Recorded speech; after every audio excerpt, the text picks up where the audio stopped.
Should be good in like 10 seconds. It's just loading up right now.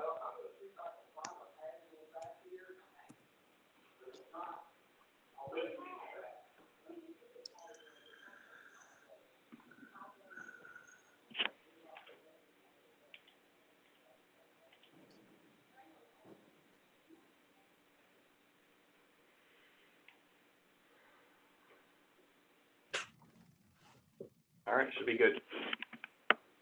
Chairman, if you'd like to start us off. Good morning, everybody. My name is Ben Chandler. I'm chair of the Kentucky State Board of Elections, and this is the September 15th regular meeting of the Kentucky State Board of Elections.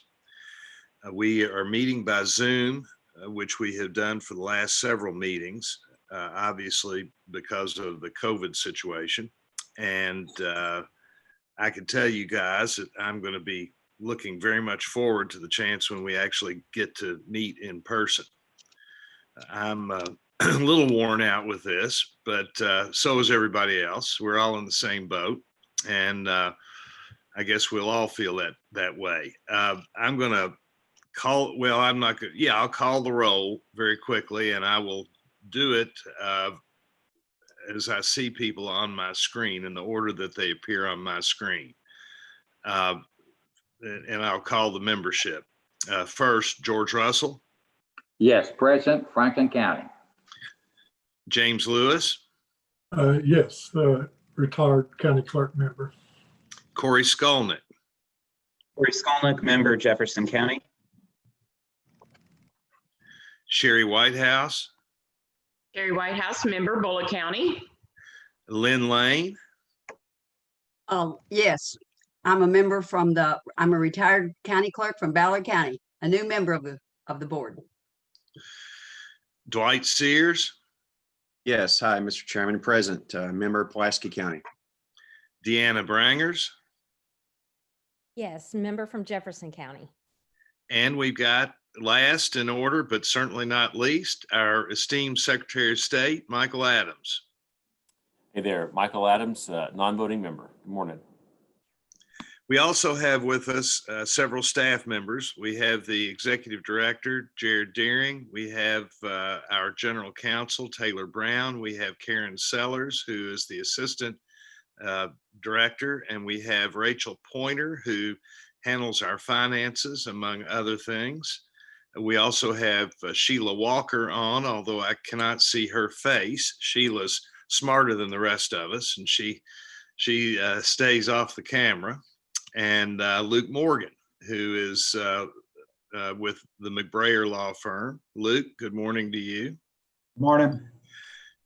With that, I will start down the agenda. The first item on the agenda is to approve the minutes, and we've got two sets of minutes, the minutes of August 18th and the minutes of August 20th. I'm sure you all have read these very closely, and do you have any comments? And if you have comments, that's fine. If not, I'll accept a motion to approve. Hey, can I get a correction at the bottom of the first page of the August 18th minutes, please? The very bottom paragraph, about midway through, it says Secretary Adams informed the board that the work group, which was nonpartisan, that should be bipartisan. Correct. I'll have Sheila affirm that, and we'll get that change made. Thank you, Secretary. Thanks a lot. I, for one, prefer nonpartisan to bipartisan, but I think your assessment of it's probably accurate. Anyway, do I have a motion to approve the minutes with that change? I'll make that motion, Madam, Mr. Chairman. That's a motion by member Lane. Do I have a second? Second. Second by member Brangers. All in favor, please say aye. Aye. Any opposed? Very good. The minutes are approved. The next item on the agenda is the approval of County Board of Elections pursuant to KRS 117-035-2 for the term 2020 through 2024. And we have a list of these. There are nominees that we have received from the Republican State Central Committee, and 11 counties. And then we've got a list of nominees for Monroe County from the Democratic Party. Does anybody have any question about these? And Jared, do we need to ratify these or do we need to? I believe these are full votes. All right. Does anybody have any comments they want to make on these particular counties? And just by historical reference, we select the top name off the top of the list provided to us by the parties. And I'd like to thank Member Brangers for reaching out to RPK to help us with these 11 counties and getting these processed and out. And I do believe several of them are ratifications, but several of them are full votes. Mr. Chairman, this happens every 4 years, that we have certain counties that do not respond to their names to the Board of Election, and we ask the state political parties to step in and help select that. And I'll make a motion to approve. Excellent. Do I have a second? Second. Second by Member Sears. All in favor, please say aye. Aye. Aye. Any opposed? All right, that's done. Very good. Does that, by the way, finish us for the counties? Do we have all of the committees named now? Yes, the only thing that should come forward now is replacements or cancellations where board members have to be replaced or if they resign for whatever reason. Okay, excellent. Now, our next item is the ratification of County Board of Election replacements. This is pursuant to KRS 117.035, and we've got 3 counties on the agenda: Harlan County and Carroll County, new Democratic replacements, and Bracken County, a new Republican replacement. Anybody want to comment or discuss this? Pretty straightforward, I think. And you guys have already approved it. The staff has already approved it. So this is for ratification. Do I have a motion to ratify these 3? So moved. Motion. Motion by Member Whitehouse, second by Member Lewis. All in favor, please say aye. Aye. Any opposed? Very good. On to the next item, which is the ratification of county election plans. This is the majority of your board book. And Jared, I'm going to turn it over to you to walk us through this, if you don't mind. Certainly. Without going through each individual county, these are the plans that were submitted to us by the county boards and county clerks and how the manner of their election would be operated at the county level. So specifically, they specify the locations and number of locations, kind of their timeframes they're looking at, and kind of what their general idea of what their election will be. These plans have gone through both the secretary's office as well as the governor's office and come back to us at the staff level. They are for ratification for the board at this point. We have approved them, but I thought it would be appropriate if the board members had any questions about these counties specifically, we can go over them. But I will say that the counties have been very diligent in kind of going through these. The secretary has been incredibly diligent on his part, as well as the governor, going through and kind of helping counties determine what would work best at the local level, but also kind of holding them to a standard so there's a uniform election across the Commonwealth. Well, excuse me, George, we have with us also Renisa Abner, and my apologies, Renisa, for not introducing you at the beginning. My brain doesn't work quite as well as it used to, but it's wonderful to see you from the great county of Henderson. And I was wondering if you might have any comments on the plans from the county clerks. Good morning. Thank you, Ben. Yes, I think several counties have submitted their plans. I don't know how many have received approval yet. My county in particular, we just did a couple of days ago. So I can't speak for everybody, but I can say here we're planning on 5 locations, in-person locations. They're all going to be voting centers. And then we are also going to have 2 early voting locations in the county. So I think all the county clerks have put a lot of thought into it and gotten with their boards and really been on top of this and submitting their plans. And I know Taylor was kind enough to send out some paperwork to help us get those plans together the other day. So I expect you'll see a lot more in the coming days. So. Wonderful. Thank you very much. George, did you want to comment? Yes, I just had one comment. I looked at several of the plans last night. How many plans have been submitted up to date? Karen, do you want to weigh in on that? You might have the total in front of you. I think currently we're looking at 26 right now, but that have been submitted. Karen, do you have that number offhand? You have the total that has been approved by both Mr. Secretary and the governor is 26. We Okay. have almost 80 counties. I've gotten a couple on my email that I haven't opened up yet. So about 80 counties have submitted their plans, and all but about maybe 5 or 6 that I've collected in the last couple of days. We've tried to, be pushing to the secretary and the governor along the way. So Would you like to, Jared or Karen, like to explain the role of the Secretary of State and the governor in this particular process, and or the role of the process and how it works?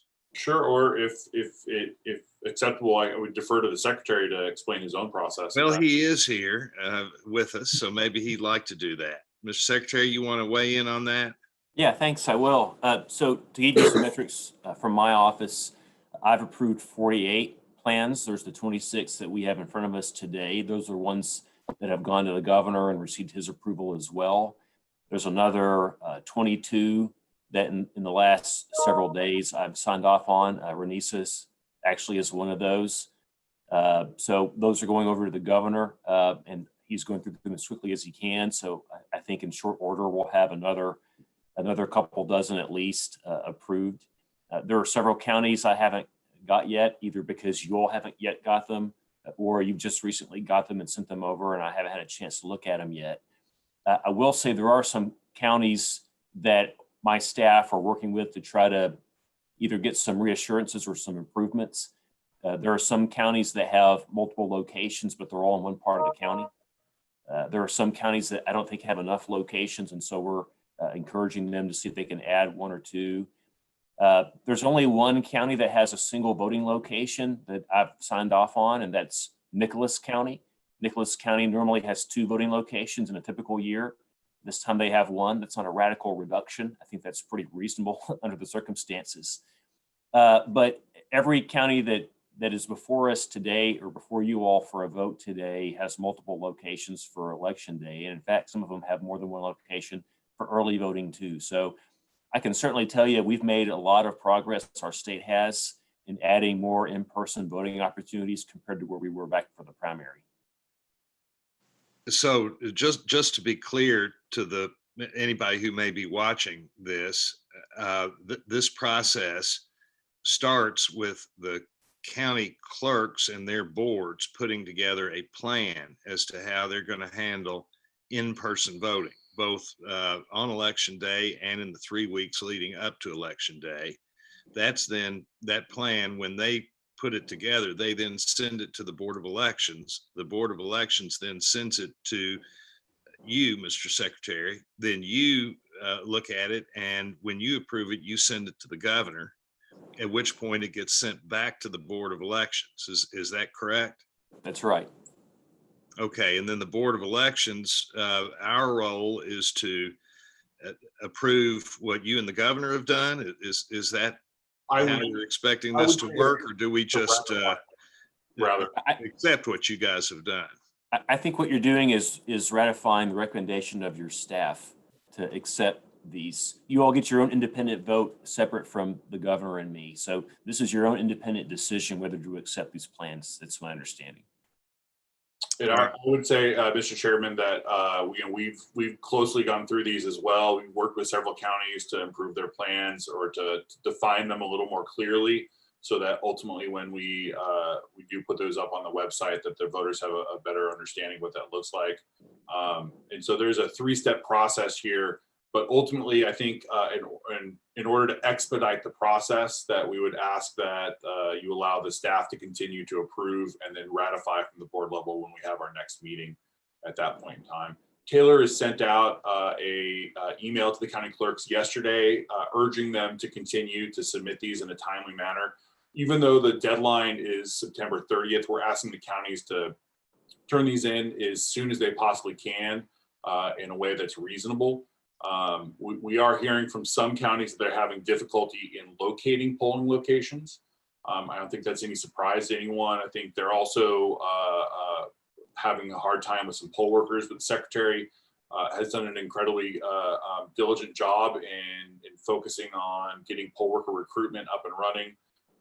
And there's I think, Mr. Secretary, I don't know if you want to talk about the beer campaign, but I thought that was a real novel way of kind of putting that out there. But there's been multiple campaigns to recruit poll workers. But one of the things we're hearing from counties is they're continuing to have a hard time locating buildings and areas where the owners of those locations are willing to give up their location during a pandemic for the election. So I know some counties are kind of struggling and nailing those down before they send us their plans. Mr. Secretary, would you like to talk about your efforts in that regard? Yeah, thank you. Just real fast. Of course, it's the role of the clerks in cooperation with their local Democratic and Republican parties to find the poll workers. But we want to help from our office as well. So it's all hands on deck. So we put together, of course, a portal at govoteky.com to permit people to volunteer. We've had over 4,000 volunteers through that portal. That's over a quarter of all the poll workers that would be needed if we opened up every single precinct in the state.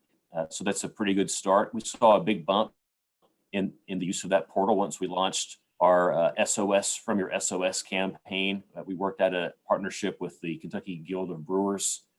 Craft brewers in Kentucky around the state are putting labels on their beer bottles and cans. They have a PSA from my office and a direction to the portal to volunteer. So a lot of those requests came via that campaign.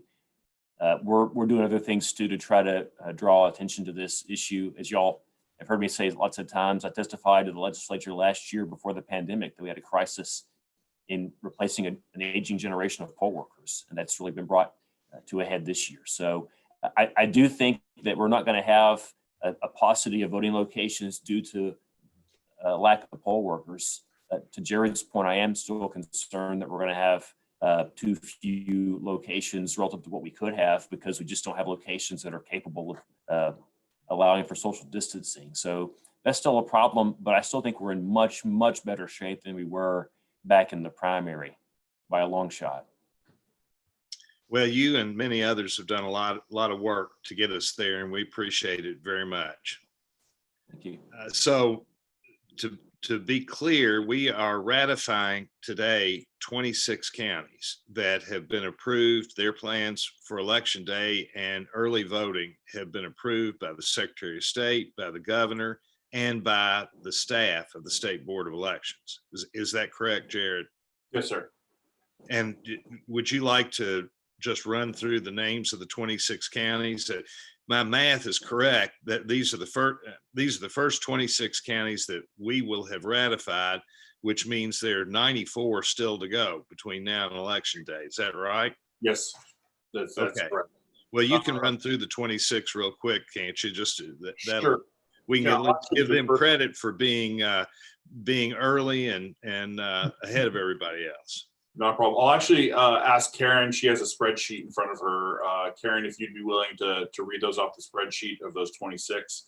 And then once the board approves these, what we'll do from the state board side is we will put these online for anyone to be able to view and review on their own publicly. Karen, you're on mute.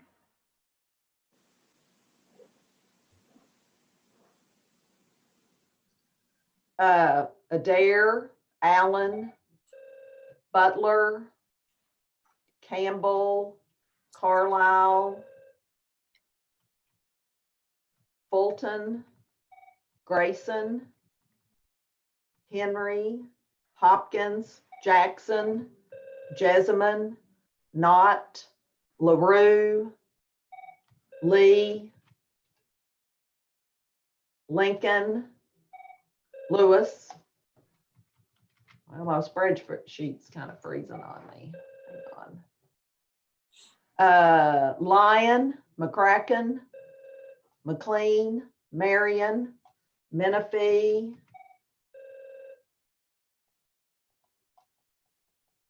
sorry, my phone keeps ringing. Well, my spreadsheet's frozen up here. I have too many things open, maybe.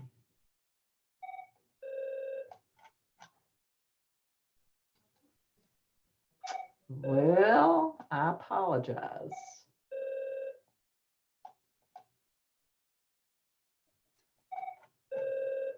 Well, okay, hold on. I think it's unfrozen now. Okay, so Menifee, Perry, Scott, Spencer, Todd, and Trimble.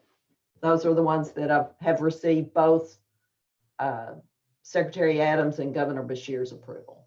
And those are the ones that we'll be ratifying today. Yes, sir. All right. I will accept a motion from any member to ratify these 26 county plans. Chairman I make Chandler. that motion. Thank you, Member Lane. Member Lewis, did you want to discuss further? Yes, I had a question or two. Yes, sir. Please go ahead. Okay. Jared, do you have any figures on the percentage of polling locations that a county normally has open and will be approved in these 26? We're trying not to That are use going to be specific open? metrics on how many locations, because there's two things to look at. So what we've directed the counties to do is both take in population as well as geographical boundaries into consideration when determining their polling locations. And so like the Secretary had said, we're looking at counties of how they're spread out across the county to make sure that, they're not being clumped up into one area, which would disadvantage one side of the county over the other. But part of the reason why we don't have necessarily like a mathematical metrics for population size is that one, several of the counties have locations where they have more capacity in one location versus another. So just having a simple mathematical formula, there's not really anything that we could utilize that would hem down counties and disadvantage them in being able to put out an effective plan. So there are some of the smaller counties, even though they might have fewer locations, they're larger in scope and size at the actual location. Some of the larger counties might be having more locations, but they might be smaller in capacity. So every county is kind of doing something a little bit different. What we've been trying to do is work with the counties, having them give as much information as they possibly can, including what they think their throughput is in the locations that they are putting up. Okay. Yeah, I wasn't suggesting that we use a specific percentage wise. I was just curious if there was numbers yet on, is it going to be half the normal polling locations, a third, 2/3? But second Completely question. varies by Yeah. And part of the other reason why it varies by county as well is that in the admin regs, what we try to do is make it as flexible as possible for the counties. So some counties have the ability to have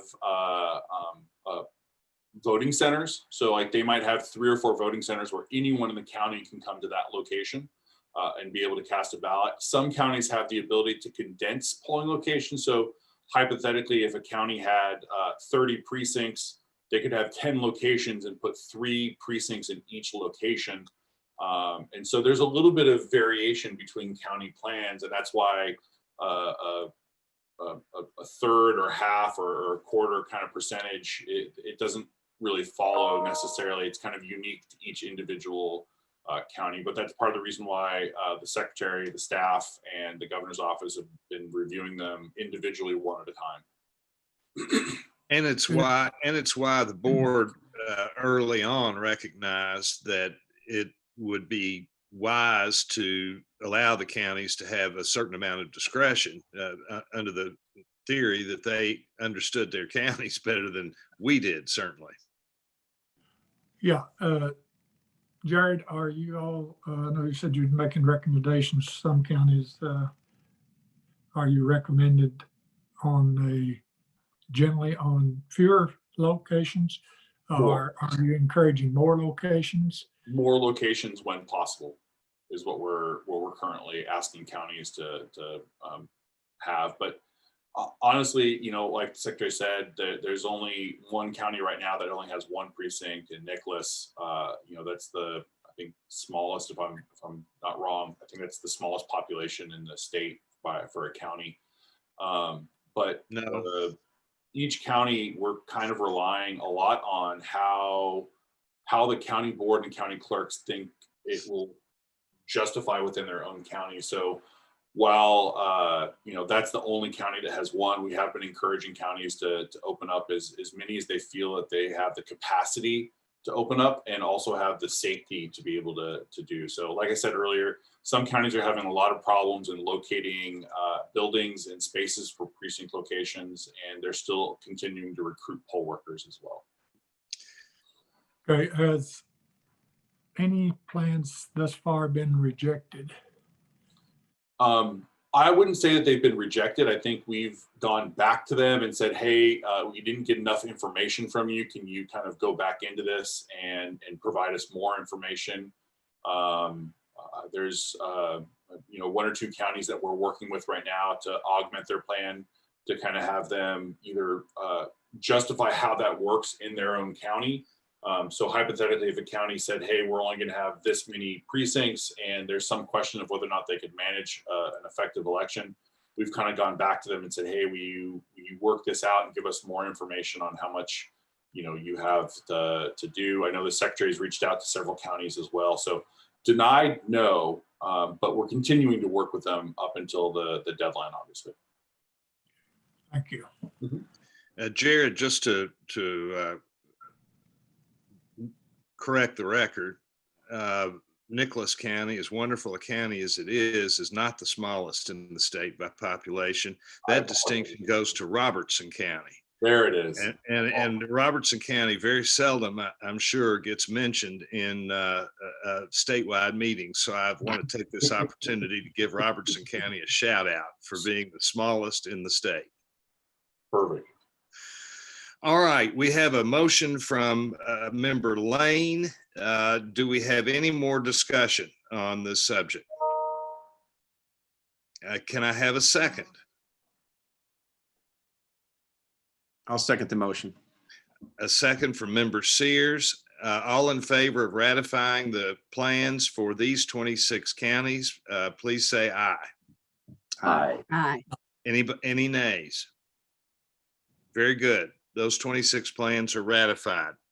The next item on the agenda is review and vote of the 2021 Memorandum of Agreement for HAVA fund reimbursements in counties or two counties. Jared, would you like to explain this, please? Yeah, so in order for us to disperse Title I, Title II dollars to counties per HAVA, we need a memorandum of agreement. I'll allow Rachel to kind of go into a little more details about the specifics of that. But several of the counties, and this is, you know, we'll come back to this in one of the next agenda items, but we're currently upgrading and updating a lot of voting equipment for this election.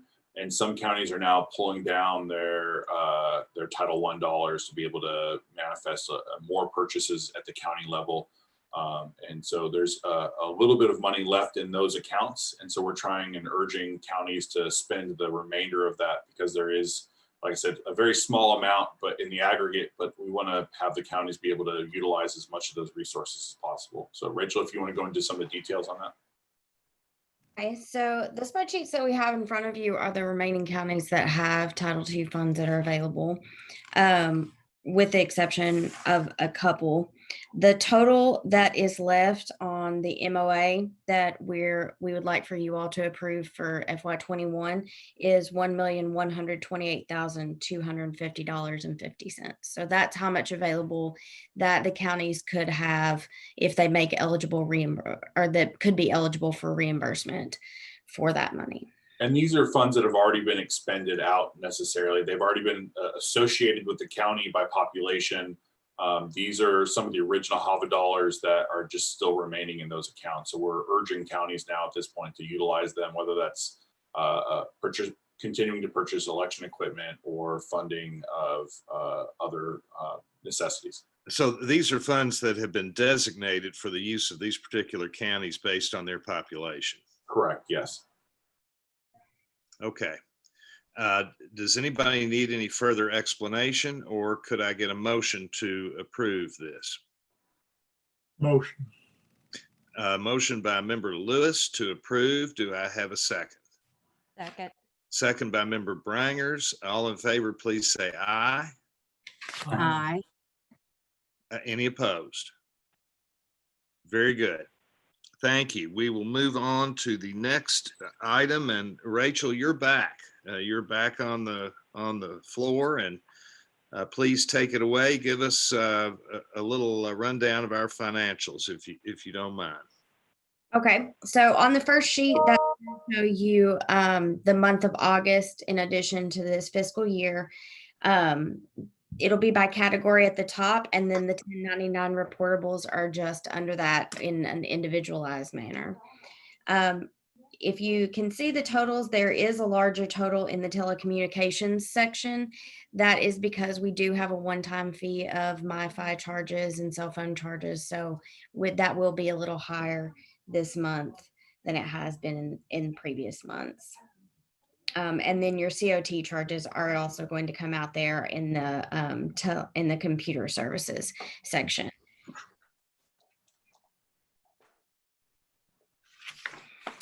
Your next pages are going to break down your HAVA Title I, and then your 2018 election security grant, followed by the 2020 security grant. That's going to show you the expenses that were made towards those security grants and what your total balance is moving forward in August from there. The section after that is just kind of a summary page of summing everything up. And then consequently, the next pages after that are going to show you what interest has been earned in every account individualized from there. Do you all have any specific questions about finances this month or spending in general?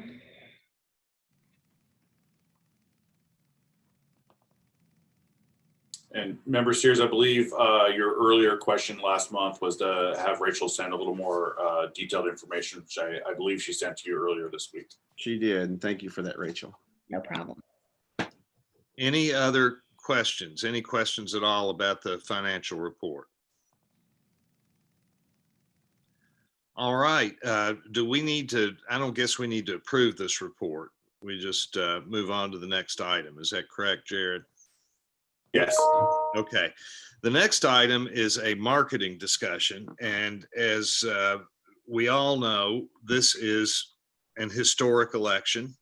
We've seen nothing like it. And consequently, it's extremely important that the public understands how this election is going to be conducted, what options they have to be able to cast their vote, where they need to vote, and all of those things need to be properly identified, and they need to receive that information. So the marketing of this election and how it's going to be run is crucial. Jared, would you like to kick off a discussion of the marketing? Certainly. So I think the first steps for this meeting are just acknowledging that the admin regs specify that the board work with Secretary Adams to create a marketing plan. So at this time, I think it would just be appropriate if the board acknowledges that and directs staff to begin that process. We'll reach out to both the secretary and the governor The governor obviously playing a role in helping with the financing of this process, which they have committed to. So we'll continue to do that. And if there are any board members that have recommendations as we move forward, I'm more than happy to discuss those with you. But I think at this point, just directing the staff to start this process, and then we'll be able to bring back more operational takeaways as we move forward. All right. Would any board members like to make any comment about the marketing, things that need to be done, ought to be done, the wisdom of allowing the staff to go ahead and begin this process with the Secretary of State and the governor? Any thoughts from anybody? I got a question. George Russell. How many requests for absentee ballot has been received to date? So we're currently, it's something that I plan to get into in more detail as we get to the director's report, but we're currently at 321,000 applications. Okay, has this slowed down in the last 10 days? No, it's picked up a little bit. We're tracking it right now, but if you would like, we can get into more details at the director's report. That's fine. I just was curious if this all came in the first week and then it's slacked down, and this would be part of the marketing process. Was my question. You've seen a couple of spikes within the system, but if you want, I'll kind of go over those numbers in detail in just a moment. Well, and of course, George, we sent out a postcard, as you know, in the primary, and we did not send one out for the general. That's correct. That's why I'm asking, because in the very beginning, there was a lot of publicity in the papers, and the governor and everybody and the secretary. Has not been as much in the last 10 days. And I was wondering if it's decreased substantially. And the answer is no. So it's not yet, but I'll go into more specific and granularize some of that in just in a couple of moments for you. That's fine. Okay. Any other discussion about the market? Mr. Chairman, if I may, Jared, can you touch on the social media advertising that we're seeing? Because every outlet that we log into, I mean, that's the very first thing at the top of every page. So I'm wondering if you're seeing an increase of requests, because of some of the marketing and who's doing the marketing? Well, I guess that is tangential to our current discussion. So that marketing is not being done by the board or the secretary or the governor. That is marketing that a lot of the third-party organizations and groups are taking part in. Facebook has pushed a lot of its own resources into marketing state-specific election plans. So it's not just within Kentucky itself. They've set up several of their own websites on Facebook that direct voters to the portal locations. They'll be directing voters to early voting when that starts.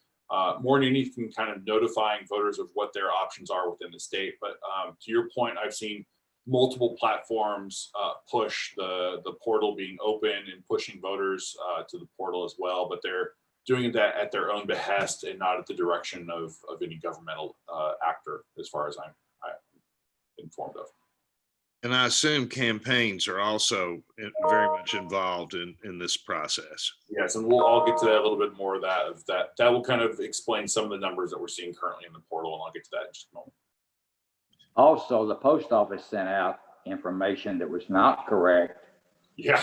I received a mailer from the post office, and the information in it was good that they sent it out, but the information was not accurate for the state of Kentucky.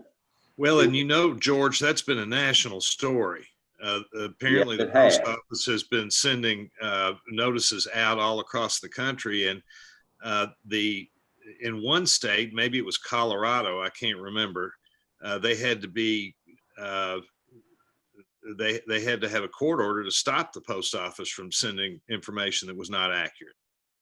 And that's we had one the state directors and the secretaries of states within the country had no pre-notification from USPS that postcard was going to be going out. USPS did not coordinate with any of the states to determine what their specific election standards were within their own state to differentiate between the different state systems. Obviously, everyone on the board knows that every state kind of runs its own elections a little bit differently. And they run as wide between Colorado and Utah and other states mailing out a ballot to every single voter, and other states, much like Kentucky, where we have an excuse-based system.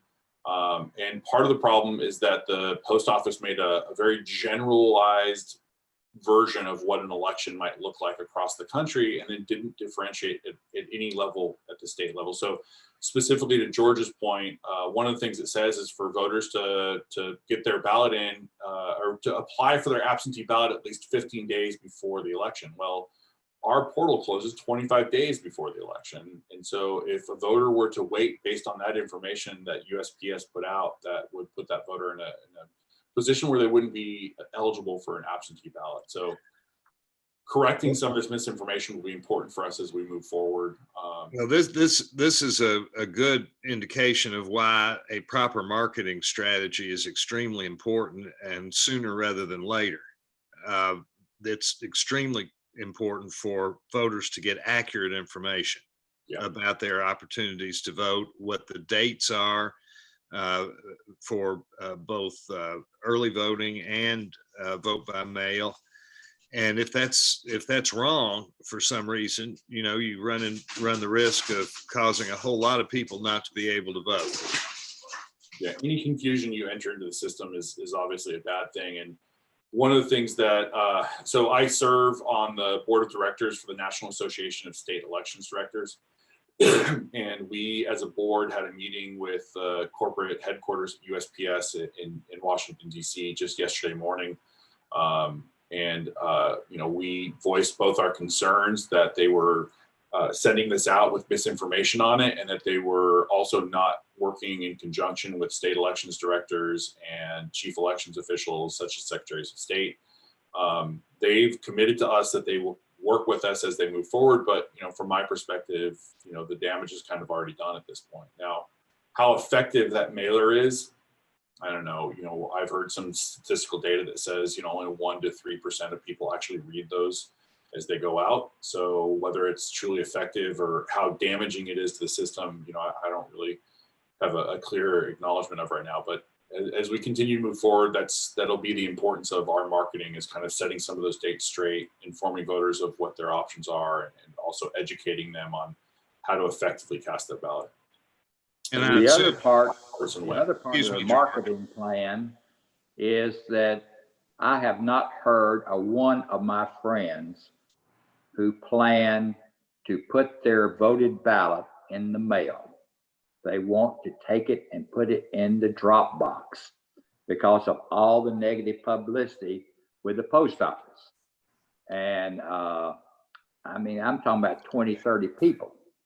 And that are friends who have told me that they're not going to put their ballot in the post office. So this needs to be taken account, really explain the drop box as you do your marketing plan. Yeah, well, that's I think one of the reasons that we were so adamant about having drop boxes is that there was this latent concern about whether their ballot would actually arrive or not. So that option is available, and the public needs to understand that option is available, and the public needs to also be able to find out where those drop boxes are located within their counties. So there's a lot of, in this whole marketing effort, there's a lot of information that has to be gotten out there to people, and it's extremely important that the accurate information gets out. We also, I think, need to look at different groups and how to market to different groups. I think the marketing, for instance, to older people is a little bit different than the marketing to younger people. And of course, we'll have geographic differences in marketing strategy. But to that end, that's what you've got in mind, Jared, with this. And if anybody has, I don't guess we need to do we need to vote on directing this? I don't think we do. It was more of an informational, just wanting to keep the board informed of where we're at, and that I'll be working with Secretary Adams to start this process moving forward. That's great. And I assume everybody on the board is just fine with undertaking this effort. Okay, very good. Let's move on then. If nobody else has anything they need to say about that, we will move on to Renisa. Renisa, if you got any comments, it's your time. Yes, thank you, Mr. Chandler. I wanted to just talk about a few things. Some of the clerks have been, emailing me some situations and different things. And I think right now we are mostly concerned with getting the applications in and the labels for our outgoing mailed ballots. So I didn't know if, maybe Jared, you could, possibly talk to us about the labels or give an update on the label status as far as the outgoing mail process that we're, doing right now. We're trying to get started.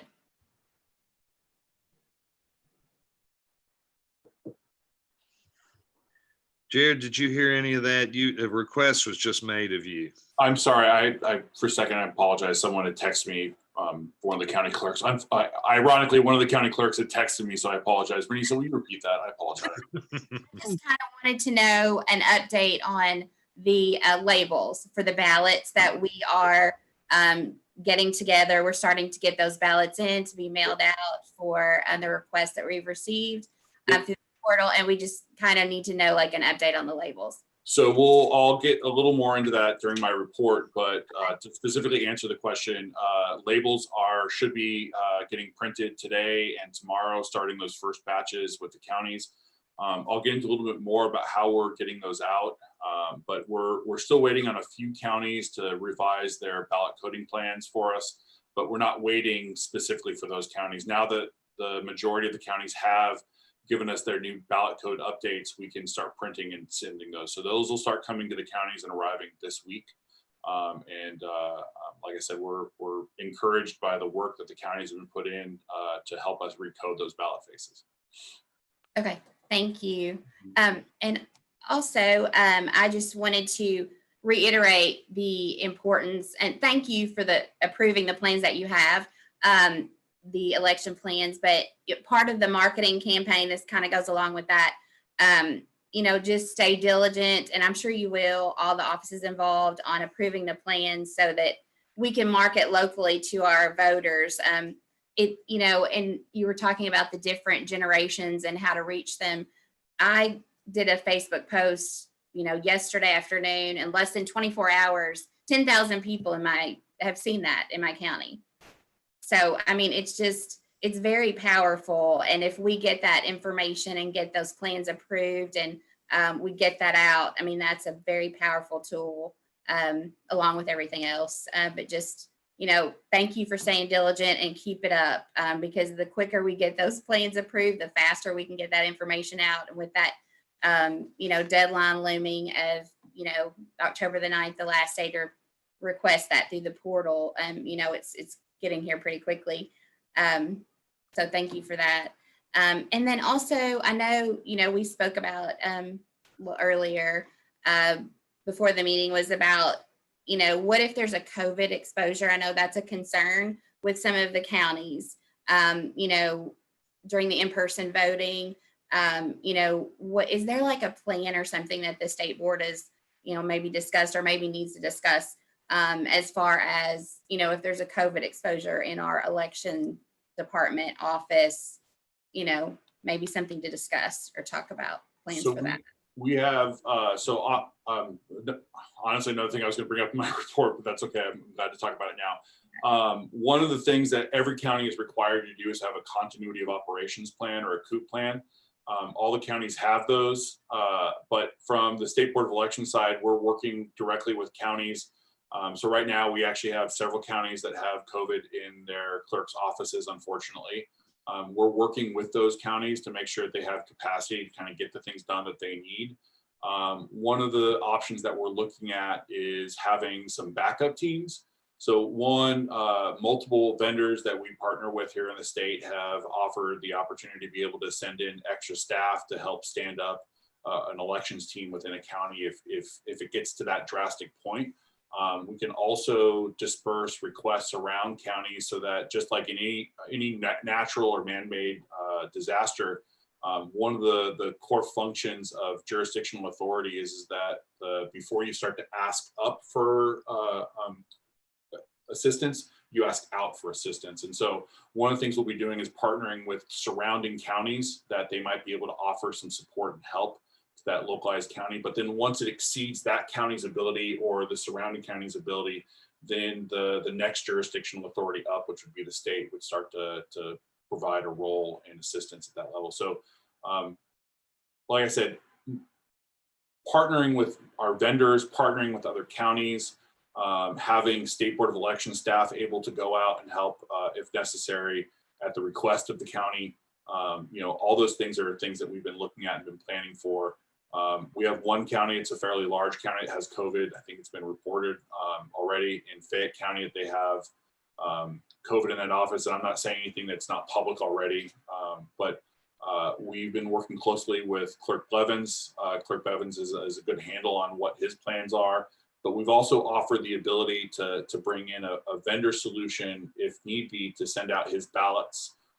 They would label, pack, and mail out all the ballot faces for his voters that have applied for an absentee ballot. It would still be incumbent upon the county clerk to process them as they come back in. But if COVID's still a problem in that office at that point, we can work something out as well by providing extra staffing or quite frankly, relocating some of the staff into a different area within the county. And I think all the counties, and Renisa, you've been on some of these calls, we've been highly recommending counties put their processing teams in separate locations from their own office just for this type of situation that we are creating bubbles within our election systems and hopefully kind of negating some of the damage that could be done if COVID were to get to the office and just get spread, rampant throughout the office. Thank you. Thank you, Renisa. Appreciate it. The next item on our agenda is election officer affirmation form. Jared, you want to discuss this, or Taylor? Yeah, well, I'll have Taylor bring it in if you want to kind of review with the board and let them know what we're approving. Sure. So this is part of, I guess, the admin regulation allows us to come back and add things as we see throughout the process. If something needs to be tweaked, this would be one of them. With the new legislation that became effective July 15th. Now, if a voter that is voting in person doesn't have any kind of identification with them, but they know the election official, which has always been allowed a personal recognizance. Now the election official needs to fill out an affirmation form. And so this is that form. It needs to come about through a administrative regulation. We are doing that with the other form in this regulation, Form 71. That's for the voter. This one is for the election official. I think it's kind of appropriate to do it here with this with this admin regulation, because the 71, which is closely related to the 72, is very COVID specific. So after this election, we're going to have to rework the language on that one anyway. So I kind of see the 71 and the 72 as for this election. And then after we're done with the 2020 general election, we'll go back and revisit and see what we want to have for permanent fixtures for these forms. But so if I could, Taylor, just jump in real quick. So just as a simple example, when a voter goes into a polling location, if the poll worker is a personal acquaintance of that voter, they're still allowed to check that voter in under Senate Bill 2. But this time, not only does the voter have to sign the affirmation, the poll worker would also have to sign the affirmation, and this form would be that affirmation for the poll worker. So we're just codifying into language the requirements of Senate Bill 2 that allow for the poll worker to have a signature page attesting that they are a personal acquaintance of that voter. All right. Do we need to approve that as a board? Yes. We're approving this form. Yes. Does anybody else have any discussion on this? Anybody want to ask any further questions or make any comments?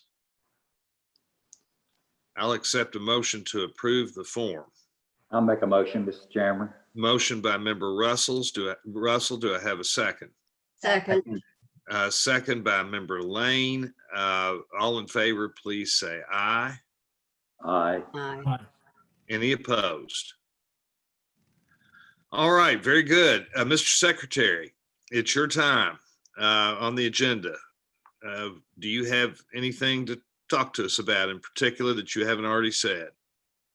I do. I'll be very fast. Just a quick point about the county plans we discussed. If you all noted from the names that were there and not there, the counties that have produced plans disproportionately have been the smaller and medium-sized counties. The biggest county that we just you all just approved momentarily was Campbell. Campbell's done an amazing job. They actually have opened up all 67 of their precincts, which is pretty amazing. I think maybe half a dozen counties have pulled that off. They're the biggest one that has. But the vast majority of counties that have produced plans and have been approved are the smaller counties. We're still waiting to hear from Jefferson and Fayette and Boone and so forth. We've got some big counties coming. There's still plenty of time to get all those finalized. But my guess is when you all get stopped at the grocery or people message you, they're asking about the big counties. And that's my experience too. We just don't have those yet. So we'll keep everybody posted. Second point, tomorrow, I think at 1 o'clock, I'm testifying to the interim joint committee on appropriations and revenue at the annex, Capitol Annex. I'll be speaking about our elections and providing an update to them on the progress that we've made so far. Obviously, we have a good stuff to share with them, and I'll be offering some thoughts on financing. Obviously, the legislature is adjourned until January, so they couldn't appropriate anything if they wanted to. But I do plan to give them some information about our budget, and the budget that we're tracking for now is the budget that was recommended by the bipartisan working group on which several of you served, which the governor and I also found to be very favorable. That's our operating presumption until we have a different one, is to work off of that plan. Last point, I sent out a press release this morning speaking about both the Center for Voter Information's letters to people that have unfortunately confused a lot of our voters and led to a lot of phone calls to the board and to my office. Voters who registered appropriately seeking clarification for why they're being encouraged to register again, which is very confusing. That issue got some coverage late last week. We thought it was important to raise that again and try to provide some more context to Kentuckians what to do with these letters, basically to ignore them. We also discussed the scam that I think you all are familiar with, a texting scam from a 502 number encouraging people to go to a website called ky.reg.com. That's not govoteky.com. That's not elect.ky.gov. It's not sos.ky.gov. It's a fake site. I tried to access that site. I couldn't get into it. Maybe it's been shut down, but this appears to be some sort of a scam. I don't know if the site was asking for people's personal information or what it was exactly. But in any event, it appears to be taken down, and we've encouraged Kentuckians to be vigilant. Unfortunately, there are people who prey on those who are interested in being part of our democracy, and lack of awareness. And we talk about advertising and public awareness. Unfortunately, voters are getting all kinds of crazy stuff on their phones, on social media and elsewhere. And so in an unpaid capacity, we're going to do everything that we can to send a signal to Kentuckians what to trust and not to trust. The Attorney General's been helpful with that as well. We got our work cut out for us. I've said publicly lots of times this year that what I have the most concerned about in this election isn't vote fraud or vote suppression or Russia or cyber attacks. It's just the lack of information or misinformation that is out there aimed at Kentuckians, confusing them about their voting options this year. And I'll turn it back. Thank you. Thank you very much, Mr. Secretary, and thank you for all of your work on this. You have been, you've had the laboring oar on this throughout the process, and I think everybody who knows anything about it appreciates what you have been doing, and your willingness to work across the aisle and so forth has been a big part of making this happen. One of the real silver linings in this, and you know, it's maybe not a bad idea to look for a silver lining when you can find one, is that I think that more people in Kentucky will actually understand their elections and learn how elections are run and how complicated they are. I think people will understand that there is a county clerk and an election board in each of the 120 counties that run these elections. And I think they're going to find out how diligent those folks are, our county clerks and the county boards of election, in making these elections happen. They don't just happen by themselves. There are a lot of hardworking people in every county in Kentucky who are striving to make them happen and striving to make them successful. And hopefully that information will be a little clearer to the general public as a result of these new procedures that we've got. Jared, you're next on the agenda. Chairman Chandler. Was that Member Lewis? Did you want to say something? Yes. Yes, sir. Yeah, I had a question for Secretary Adams. Yes, sir. Secretary, in the email you sent out, evidently y'all have revisited the secrecy of the ballot issue, and that has been corrected in the regulation. Is that correct? No, we have to come back to that. I was actually gonna, before we move to my my report, I was gonna ask the chairman to actually bring us back to item 10 to review those several items. Yeah, we're going to vote on that, James. Okay. Well, I guess we're going to do that right now then, aren't we, James? Your intervention was timely. Jared, you want to take that up now, please, sir? Yeah. If we could go back to item number 10 on the agenda. So we needed to approve the form separately, but there was also several other items. Mr. Brown has sent the full board several items for discussion. And if we would like to bring those up, Taylor, if you can start by just reading those 4 items, and then maybe the board would have a fuller discussion and we can decide if Sure. move forward with. So there's 4 items for discussion. The one was the form, and we've talked about that already. That would just add the line, election officials required to submit an affirmation as described in KRS 117. 228(4) shall complete election official affirmation form, SBE 7209-220 or 2020, excuse me. We would just tack that on to section 21. We've talked about that one. The 3 remaining ones, this would be an addition to section 11, and it's about the medical emergency requests that will be allowed after October 10th, or I guess from October 10th through November 3rd.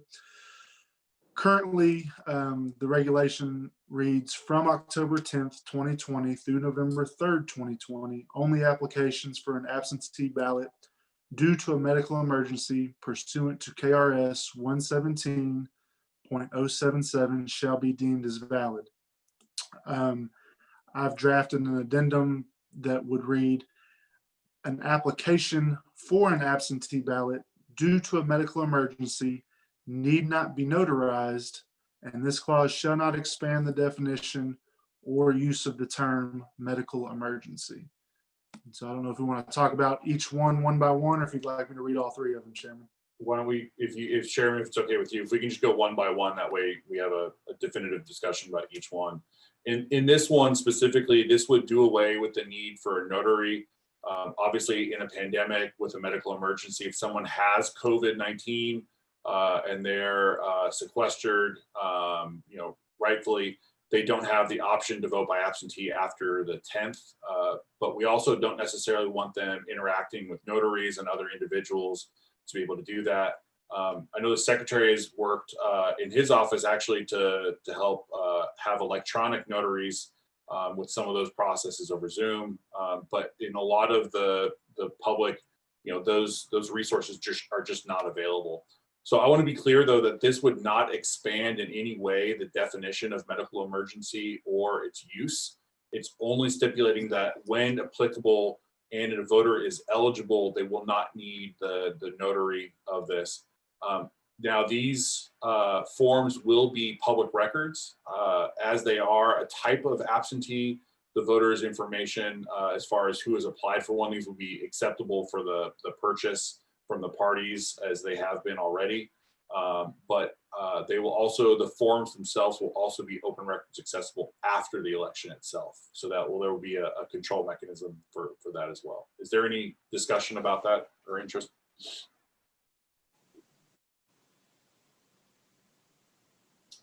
Ben, I think you're on mute. Yes, I am. Thank you. Any comments from anybody on this? Could I just quickly note that the way our absentee ballot law is written, all of the excuses are in one statute except for one, which is medical emergency, which is in a separate statute.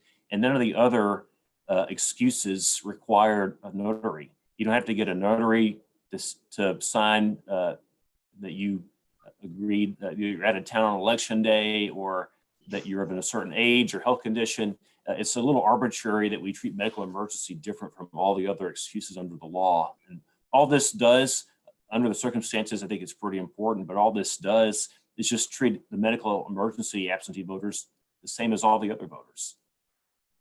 Well, hopefully we won't have very many instances of this. Hopefully we won't have too many medical emergencies, but certainly. Question, Mr. Chairman. Yes, Member Lewis. Yeah. Have they changed and I'm not seeing this, but has there been a change in the delivery method of the medical emergency ballot? Can they still be hand carried? They can, yes.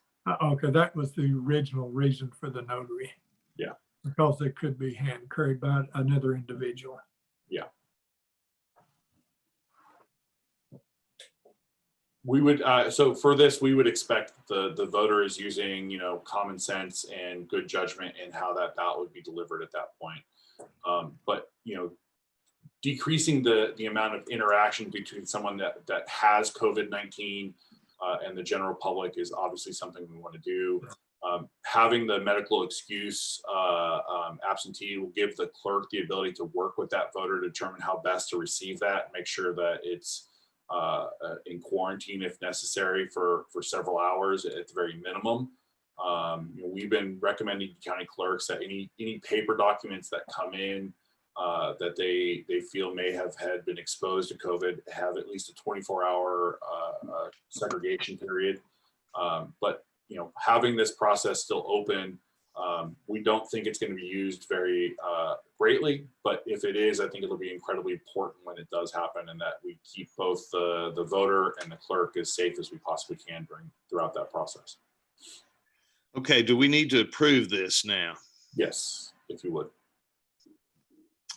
All right, I will accept a motion to approve this particular form. Is there a number on this form?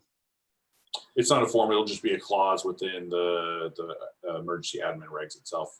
Taylor, what All right. fall under? It's just an additional line in section 11.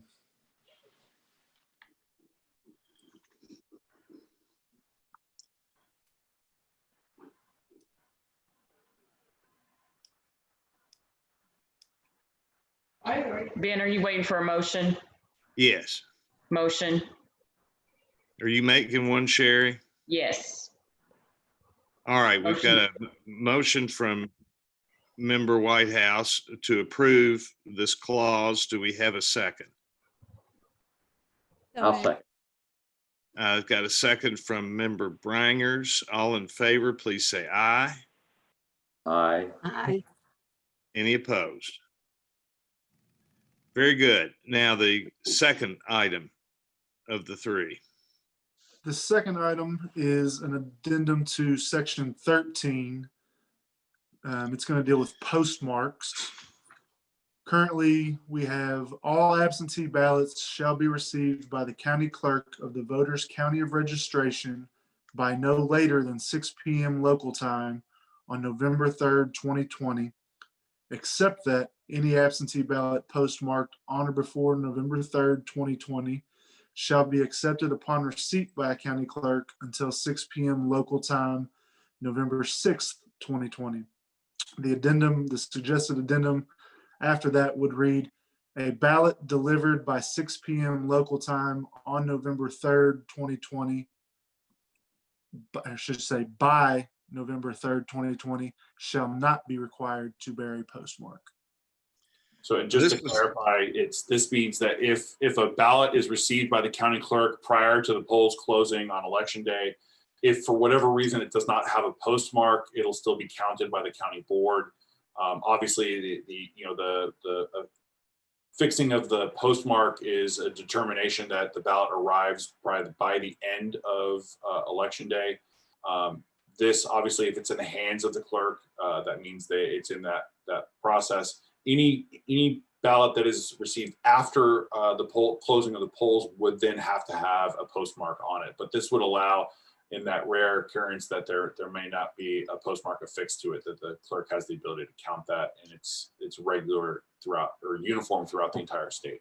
So this is an effort to just try to make sure we count every legitimate vote and that no votes fall through the cracks. George, did you have anything you want to say about this? I know you've been interested in this. This is a point I was very interested in, is that in this automation of the post office and the pre-postage page envelopes are coming in, sometimes two envelopes go through at the same time. One will receive a postmark, the other one will not, but they're delivered to the county clerk. And this is just to make sure anything delivered before 6 p.m. is counted. Anybody have any other thoughts or concerns, comments on this? This All also right. just allows someone to just hand deliver it, right? Yes, if they put it in the Dropbox, it would not have a postmark. Exactly. And those anything delivered in a post or a Dropbox has to be pulled out of the box by 6 p.m. at the close of the polls. So anything that would be inserted into the Dropbox after that time would not be counted.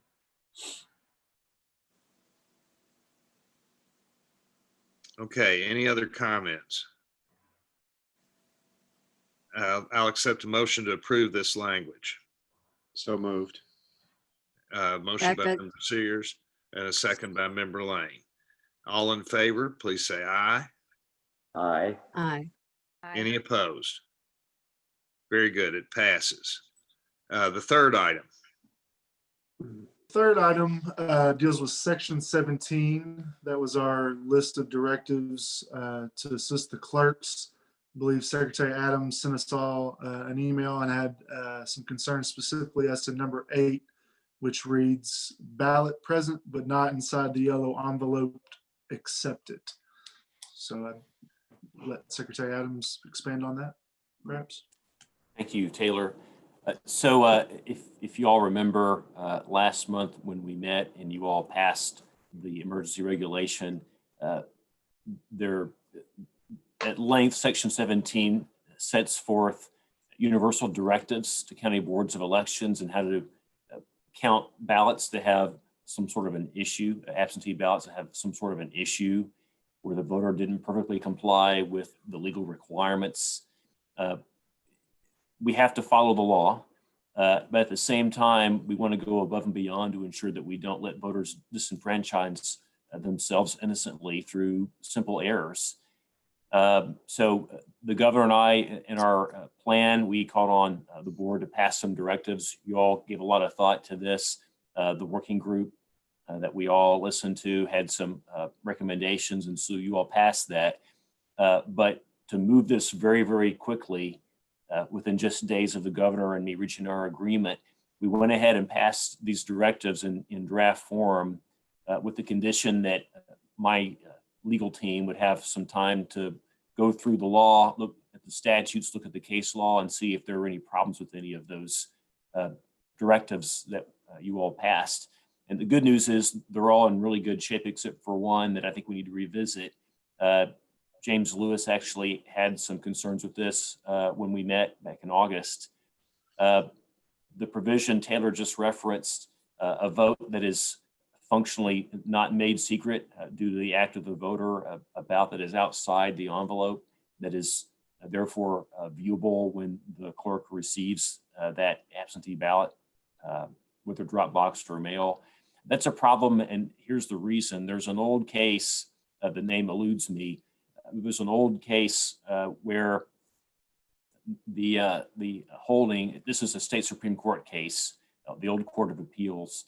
The court ruled that the secret ballot requirement of our Constitution, Section 147 of our Constitution, is not just a protection for the voter. It certainly is. The voter's got a right to vote secret ballot, but some voters don't vote secretly. They take some sort of an act to reveal their vote. And the court raised a concern that this provision of our Constitution is not just about protecting the voter's privacy, it's about protecting the integrity of the system. We don't want people to know who people voted for, at least not with tangible evidence. And so the court ruled that if the voter undertakes an act that reveals the vote, a so-called naked ballot, that ballot cannot be counted. That's the state Supreme Court. This precedent's some 70 years old. It's still good law. So although everything else that we passed, that you all passed, appears to check out, and by the way, we've consulted the Attorney General as well on these and looked at them closely ourselves. My office has concluded that we should remove this one provision from the directives. If it's not a policy determination by us, it's simply following long-time state Supreme Court precedent that if the voter appears to intentionally reveal the voter's ballot in that voting process, we're not allowed to count that vote. It's a disincentive created by the old Court of Appeals. So I would ask that we remove that, I think it's subsection 8 from section 17 of the regulation, but leave the rest intact. How do you define, Mr. Secretary, the intentionally revealing? Well, of course, there's no way for us to know without actually pulling the voter up and deposing the voter whether the act was intentional or not. What the court said is if it's clear from the act that it was unintentional, then you don't count that against the voter. You go ahead and you count that ballot the way you would otherwise. And so one of the other provisions in the directives was, well, what if the voter puts the ballot in the envelope but doesn't seal the envelope? Well, in that situation, it's impossible to know what the intent of the voter was. It could be that the envelope came apart, that the glue wasn't good. It could be that they were defying us. We just don't have a way to know that. So I think the right thing is to leave that regulation intact and have the benefit of the doubt to the voter that the voter wasn't intentionally trying to show who he voted for or she voted for. The ballot was in the envelope. But if the voter receives an envelope from us and does not put that ballot in that envelope, if the ballot is completely exposed, I think the likeliest way you read that is that the voter intentionally wanted to show who he or she voted for. And unfortunately, under the precedent, we're not allowed to count that ballot. I don't think this is going to happen every day. I think we're talking about a handful of votes out of millions, maybe statewide, where the voter would do this. This is somewhat of an abstract problem that we're trying to think through what could possibly happen. I don't know that this has actually really happened, but we're trying to get ahead of the game here and deal with the situation in case it arises. If I could, Mr. Chairman. Yes, please, Jared. So I think the addition that Secretary Adams is putting forward is both a reasonable one but that it's also puts the state in a better position if there is litigation around the emergency admin regulations. That there's been a lot of forethought, both from a policy perspective, but also a legal basis to make sure that these changes in the admin regs are valid and that they stand up.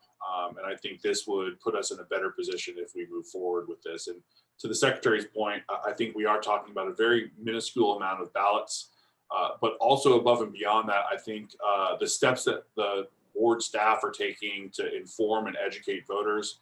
Anyone who applies for an absentee ballot and then gives us their email, we plan to send them a training video on how to effectively fill out and cast their ballot, how to make sure that they sign and seal both envelopes and send it back effectively. And I think that will also decrease the error rate within the ballot irregularities. But I think by removing this clause, to the Secretary's point, I think it leaves the other clauses that are in there in a stronger place to move forward, both legally and substantially. George Russell. Yeah. I disagree. First of all, the ballot is folded. The ballot is folded. The job of the person who opens the envelope and they look, and before they tear that seal, the ballot is not shown. The ballot is passed to the next process. So the ballot is not revealed who they voted for. I think, George, in this scenario, the Secretary, and please, Mr. Secretary, correct me if I'm wrong. I think what he's saying is if the ballot is outside of the security envelope. So if I know, but it's folded. It's folded. It'll be two-sided ballot this time around, George. It'll be both sides. And so I think it's a reasonable request. I can also add that the ballot is folded, but it's not always folded where you can't see, because I was processing in Jefferson County. So sometimes it is folded where you can't see, unless you unfold it, who they voted for, but not in every instance. There are also plenty of instances where they, for whatever reason, fold it the other way. I'll tell you, just from my standpoint, I can't understand why anybody would want to place a ballot intentionally, and what they would be trying to accomplish by intentionally leaving their ballot out of the envelope. It's, in my mind, got to be an accident. I just can't. What on earth would be in it for them to leave it out and expose somebody seeing who they voted for, as if anybody really cared? I mean, it's I don't know. I think there's this rationale. I think it's a vote buying concern that you've got someone on the ballot processing committee who's in with a candidate on one side or the other, and this is the way you signal who you voted for. They can actually see your ballot. Chairman. That appears to be the rationale of the court when they dealt with this in the in-person voting context. And Member Skolnick. Yeah, I just wanted to remind everybody that all of the exceptions or all of the provisions of Section 17 are current movement away from the current law. So Section 17 are new exceptions that are being put in place for this election. And so I just think it's important to remember that we're not taking away something that currently exists. Section 17 is adding to what currently exists, and this is just one of several subsections. And so in my mind, I've not reviewed the law, but if the Secretary's office and the Attorney General's office have, and the rest of the provisions in Section 17 are surviving, I'm comfortable with taking this one out. Okay, thank you. Renisa, did you have something you wanted to add? Yes, just as a matter of clarity, whenever we were processing, the ballot does go through stations. There's an outside envelope, there's an inside envelope. So all of those identifying pieces of, that identifies the person with the ballot are removed. And so, and the ballot being folded, it's just, it's not likely that is going to happen. I do know that in particular here in Henderson, we probably saw, although I wasn't in the processing room every single day, we did have that happen.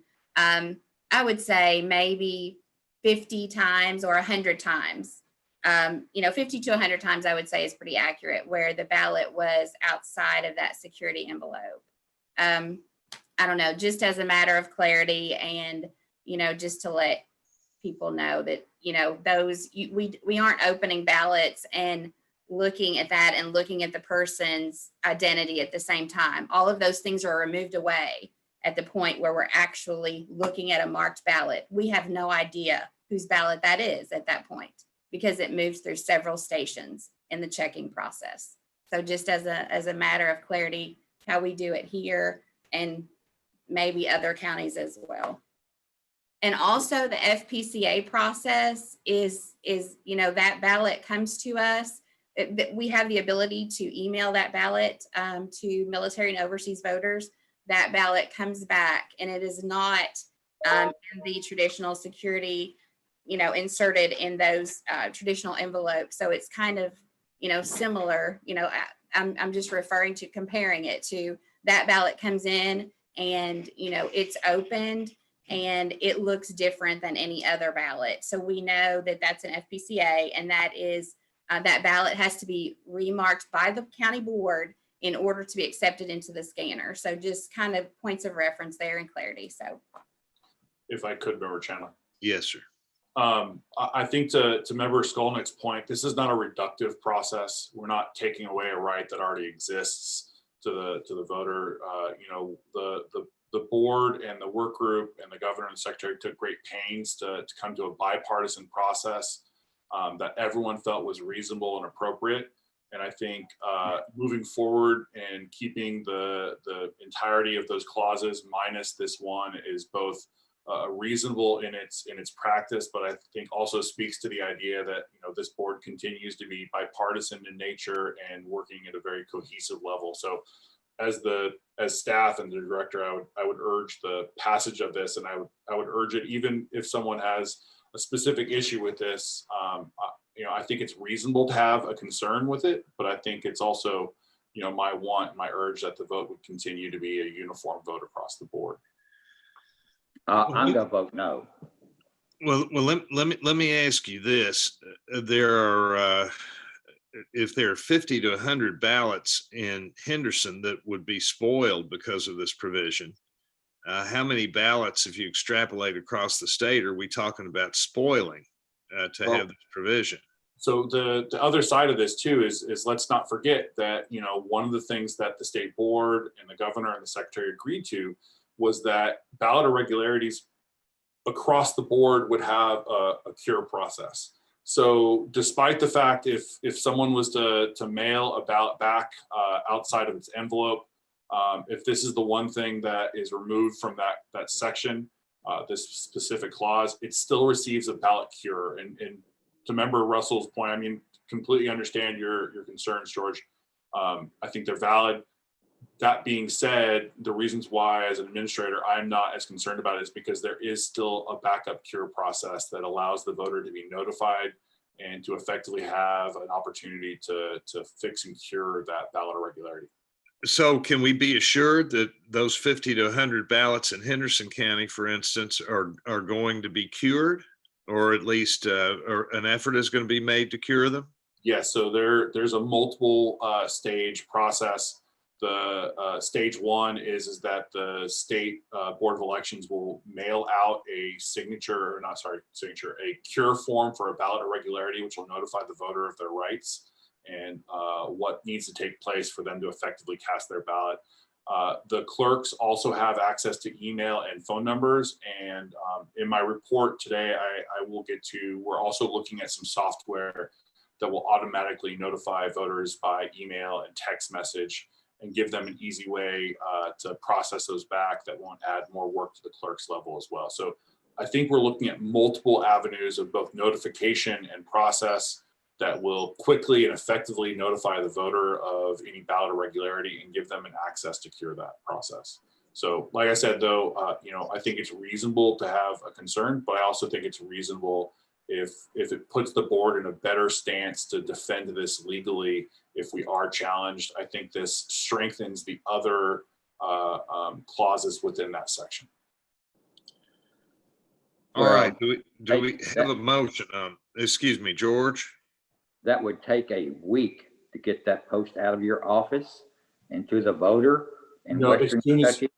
George, as soon as so hypothetically, the process here would be as the voter mails it back or delivers it back in a Dropbox, the clerk opens that up, finds that they have not inserted it into the security envelope. As they scan it, they will disqualify it then and there on VRS scan. Once that button is pushed, that immediately aggregates at the state level and we send out notification. And so not only will we be mailing a form out, but like I said, we're also working on some software platforms that will also notify the voter immediately by text and email. And I can go into that in a little more detail in my report. I think that is a good process. I'm not sure it will work with all the, I'm not going to use the word chaos, but the extreme work going on in each of the clerk's offices. I think that would be a low priority with everything else on that they're trying to accomplish. It is, but it is, and I remember also, please know I'm not trying to argue with you or dispute you. I just the backstory of this is that the what we're trying to achieve is the least amount of work for the county clerk side of this. And quite frankly, this process would quite literally be the clerk hitting the barcode with a scanner and then hitting one button in the voter registration system. That will be the total sum of the requirements for the county clerk to effectuate this. That would also start the processing of the cure methodologies. And for a definitive state, I can tell you right now that the board will be sending a letter to the voters, but I also think we have an opportunity to look at some software, including some software that the secretary has recommended that will help aid both the county clerks, but also the voter in having access to that cure a little bit sooner. Could I ask Renisa to explain this a little bit further?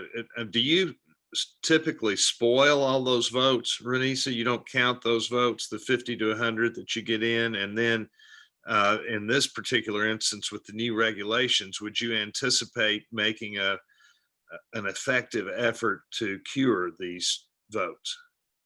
We contact the voter when we have the information by email, by phone. I'm a mid-range county, for a larger county, it would be more difficult. So we do contact the voters. I think there were only a couple of instances where we couldn't resolve. We had ballot issues, irregularities that we couldn't count. So in Henderson, we had just a couple that we could not resolve in the primary. So basically, you did not spoil very many ballots as a result of this. Right. Okay, well, that gives me more comfort with this. Do I have a motion to approve this language or the removal of this provision? Mr. Chairman, I'm curious to know if you get an envelope with multiple ballots, does this fall under the language because it says ballot not present inside the yellow envelope? So multiple ballots could in fact be considered under this language. Is that not correct? That would be if that happens at any rate, regardless of whether we change this or not. If a ballot receives multiple ballots, they are not counted. That is immediately disqualified as a ballot irregularity, and the only individual that would receive a ballot cure is the individual who sent the ballot back in their envelope. So I think to what you're talking about is it's not necessarily a form of vote fraud. More often than not, what the county clerks see is a husband and wife will both request an absentee ballot, and out of a sense of trying to be efficient, they'll put both ballots into the envelope and mail them back. Some of the counties saw that, we saw that, but at the end of the day, that is a ballot irregularity. Each ballot itself has to come back with an associated envelope, and that envelope has a barcode on it and a way for us to be able to track it to an individual voter. So that way we know specifically every ballot counted is associated with an application itself and tied to a specific voter. Now, we won't know what the vote is for that voter, but we can have an accounting system that adds security to the backside of that. But if there are two ballots inside of it, it would be a ballot irregularity. and the envelope that is sent back in would receive the ballot here. So if a husband and wife, for instance, were to put theirs in the same envelope, their ballots, what practically happens? It's invalidated. One of them is. Both of them. Both are. Well, but one of them will be contacted, right? Yes, Both of the one with the envelope. Both ballots are invalidated because you can't know which ballot. Right. But you can cure one of them, but you can't cure the other one. That's correct, because you won't know who it technically is for. I mean, you could do some research and figure out that it's the husband or it's the wife, but at the end of the day, you won't know. But this language says ballot present, but not inside a yellow envelope. Accept it. And that's what the secretary is recommending, is that we remove that process from being validated. So it would create a ballot irregularity. And once the ballot irregularity is associated with that ballot, it would receive a cure. All right. Do I have a motion to accept this? So moved. Motion by member Lewis. Do I have a second? Second. Second by member Brangers. Does anybody else want to discuss this before we vote on it?